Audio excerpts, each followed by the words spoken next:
I am here today to share Battering Ram, a 5-day bodybuilding program inspired by the freakish, dense, powerful, and thick-necked build of the old-school fullback, a physique embodied by 16-year NFL vet Lorenzo Neal, and many others featured in my top 50 Most Jacked Fullbacks in NFL history series.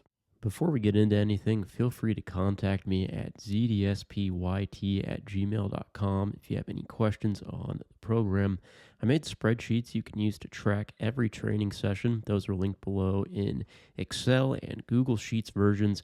You'll find a notes tab in those, which includes my guidance on stuff like volume, intensity, progression, and more. I also include substitutions for all the movements so anyone can make the program work. There's a longer video associated with Battering Ram and Freight Train, which was the 3-day beginner program tied to the Jacked Fullback series. You can check that out if you want details on how to use the spreadsheets. So let's get into Battering Ram. This is a 5-day per week split following a lower, upper, lower, back and chest, arms and delts format. This is what the schedule will look like. You can start the program on any day of the week. That would just be day 1 of week 1 of the program, where you are hitting that first lower body session. I've set up the spreadsheets for 8 weeks, but you can run the program longer than this. Somewhere between 8 and 12 weeks is probably going to be appropriate for most serious lifters. Now, let's go through each individual training session quickly. I'm just going to give you the exercises and rep ranges. If you want more commentary on technique and why I chose certain movements, go watch the longer video.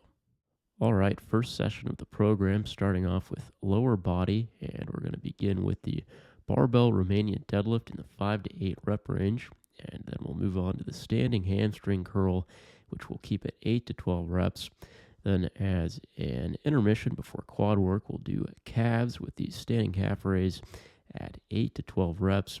And then we have a machine squat, and I'm not very specific here because what you have access to will vary. You could do a hack squat, Smith machine squat, pendulum squat, or belt squat, and we'll do 6 to 10 reps there. Then we'll move on to a leg extension, which we'll keep a little bit higher at 10 to 15 reps. Then for core work, we'll do weighted decline sit-ups in the 6 to 10 rep range. And of course, old school fullback program will finish off with neck work, and we're going to do a weighted neck curl and neck extension superset with higher reps, 15 to 20. Then for the second session of the week, we'll do a full upper body day. We're going to start out with weighted neutral grip pull-ups in the 5 to 8 rep range. Then we'll move on to a classic, the flat barbell bench press, which we'll keep at 6 to 10 reps.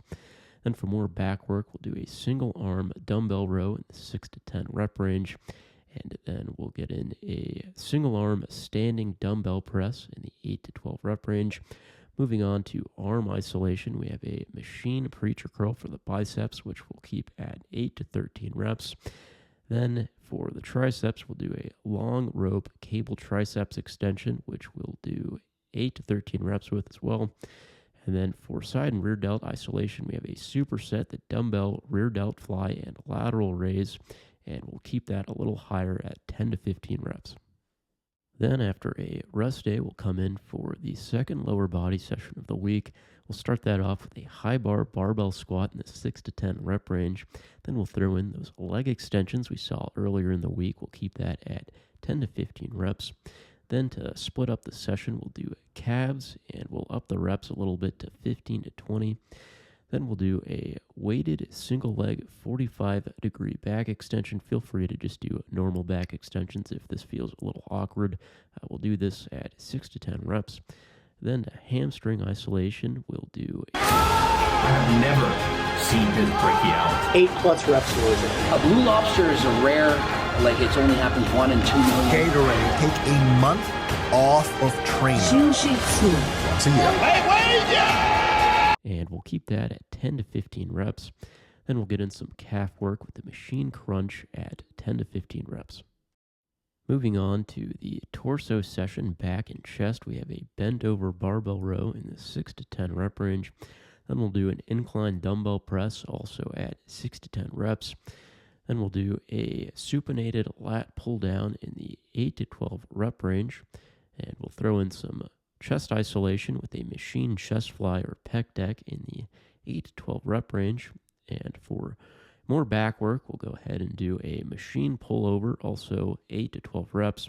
And then just like we saw earlier in the week, we'll do a neck superset with weighted neck curls and neck extensions, and we'll keep that at 15 to 20 reps. Then to finish out the week, we have a bro day arms and delts. We'll start out with a dumbbell hammer curl in the 10 to 15 rep range. Then we'll do a cable overhead extension with a rope attachment, and we'll do 8 to 13 reps there. Then for some heavy duty biceps work, we'll get in incline dumbbell curls in the 6 to 10 rep range. And then for more triceps work, we have a barbell JM press, which we'll keep a little bit higher at 10 to 15 reps. And then we have a side and rear delt superset with the dumbbell rear delt fly and Lou raise, and we'll keep that at 10 to 15 reps. And that's the program. Highly encourage you to use my spreadsheets link below. Go watch that longer video if you're interested in more detail. And again, if you have any questions, please leave a comment or contact me at zdspYT@gmail.com, and I'll be sure to get back to you as soon as possible. That is all. Have a good day.